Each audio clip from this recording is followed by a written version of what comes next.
G'day, I'm Paul. So, Mitsubishi Triton, it is one of the best-selling dual-cab utes here in Australia. It's called the L200 in other parts of the world. There is a brand new version of it coming, and today I want to take you through some new pictures that have just been released, plus some renders that our computer person has put together based off the images that Mitsubishi has actually officially released, plus some info that we've recently found out about as well. So today's going to be a brief video. If you do want to skip ahead to other parts of this video, you can use the time codes on the screen there, or if you're on YouTube, you can scroll down and use the chapters below. And hey, if you haven't done so already, subscribe to our channel and press the bell icon. That'll keep you posted whenever we get more information on the new Mitsubishi Triton, but let's get right into it.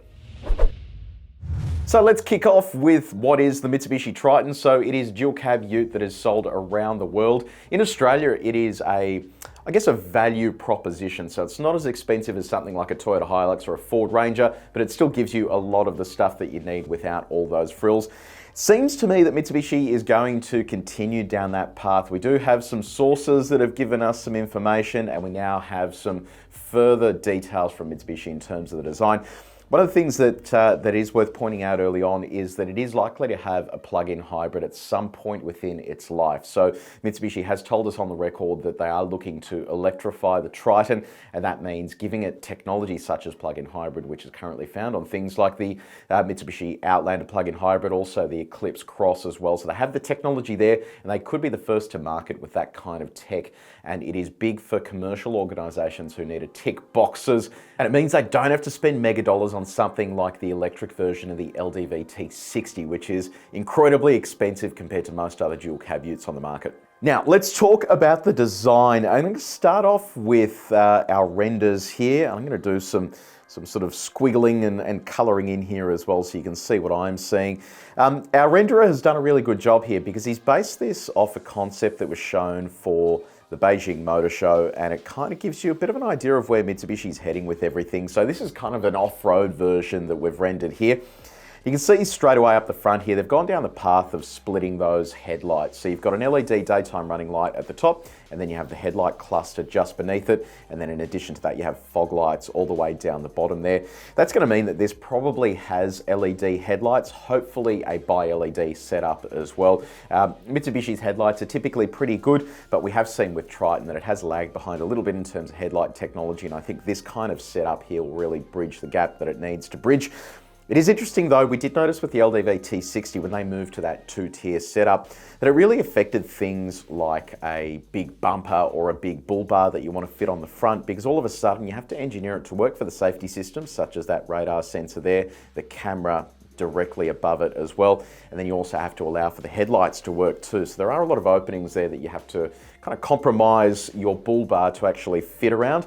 It is worth pointing out as well at the same time that the concept has showed us that it will come with a 360 camera. So you can see a camera nestled in there. You can also see a camera nestled in over here as well under that wing mirror. That means that this is likely to have a 360-degree camera setup. Hoping the camera quality is good. In the Outlander, the camera quality is actually pretty good, so hopefully they use that same technology here in Triton to deliver that decent camera quality when you are off-roading. We did notice as well in the spy photos that Mitsubishi has unfortunately retained drum brakes. It is a bit hard to see, but in this particular picture and in the other spy photos we've had, shows that there are still drum brakes here behind the rear wheels. And look, to be honest, that doesn't make any sense to me. You're building a car on a brand new platform for a brand new generation. This is going to have a shared platform with the Nissan Navara as well, and then you're still fitting drum brakes to the rear. It almost feels prehistoric when you consider things like Hilux and also Ranger, at least in top specs, are now available with disc brakes that really sort of modernize that vehicle.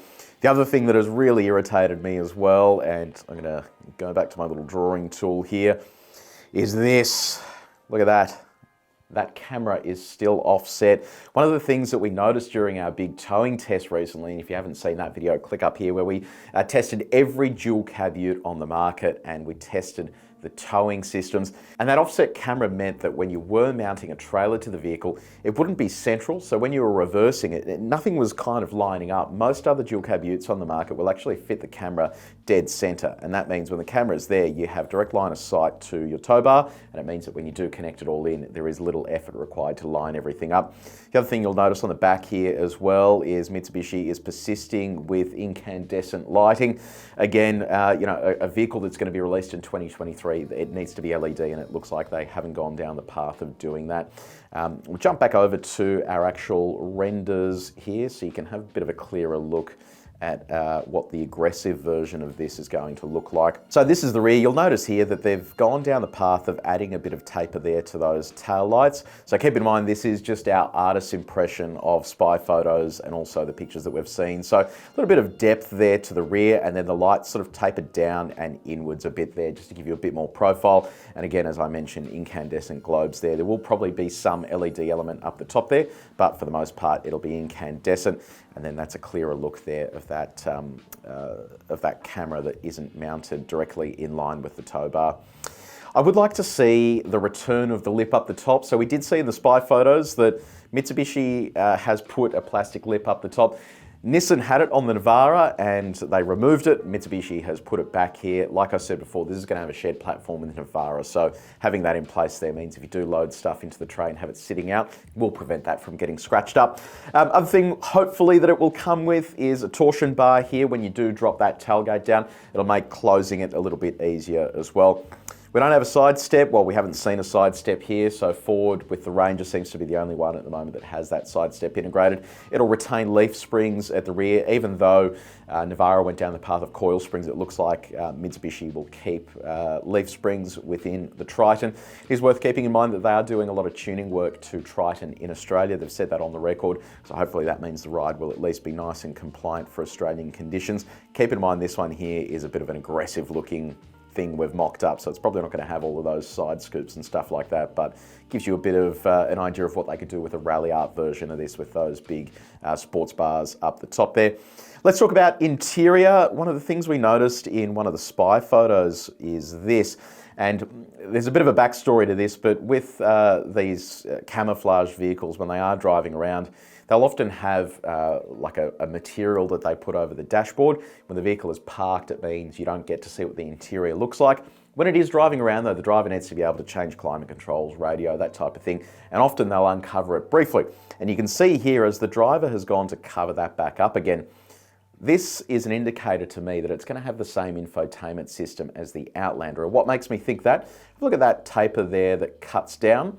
If we then jump over to our shots here of the Mitsubishi Outlander's infotainment system, you can see it has the exact same taper there. So I think that they're going to fit that same infotainment system, which is a good thing. It's nice and sharp, easy to use, comes with Apple CarPlay and Android Auto, so it is a really good system they can be integrating into Triton, and it looks like it'll sit nice and high as well there, so you get good visibility while you're driving the vehicle into that. And just so you can have a little bit of a refresher, this is what it looks like inside the Outlander as well. So it sits up the top there, screen central with actual physical controls either side of it. Hopefully they'll also fit a digital display like they've got there in the Outlander as well.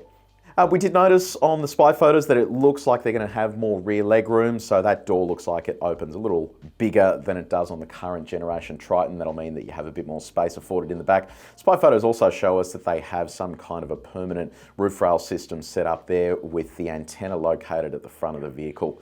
And that'll probably point backwards. You can actually see a physical antenna sticking out of there, so hopefully it's not like the Ranger that has a shark fin aerial and then another aerial that sticks out of there as well. So I've showed you there what the aggressive version of the Triton will look like, but here is just your standard one. It's a little more simplified, but again, same story. You have that split headlight design up the front here with fog light section at the bottom, and then daytime running light at the top. Big Mitsubishi logo there, big grille as well. And then underbody here, it looks like they have rated tow hooks.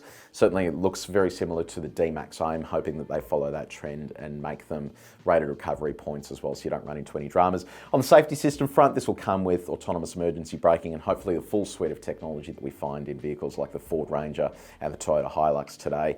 This is what the back of the standard one looks like as well. It's all sort of pretty straightforward there. So that has been your first look at the new Mitsubishi Triton. We are expecting it to be released in 2023 and it'll go on sale either late 2023 or early 2024. There is still a lot of development work going on with this. And in terms of the engines, I am hoping that they go down the path of a V6 diesel, and at the very least, they really amp up the current generation diesel to have at least 500 Newton meters of torque. Hopefully they stick as well with the Super Select four-wheel drive system we found during our big dual cab ute off-road test. And if you haven't seen that one, click up there. The Triton actually did incredibly well, despite the fact that the platform is so old. So let's hope that Mitsubishi continues that trend with Super Select four-wheel drive, and we have the availability of a full-time four-wheel drive system that you can drive on sealed surfaces as well. So let me know what you reckon about the new Mitsubishi Triton.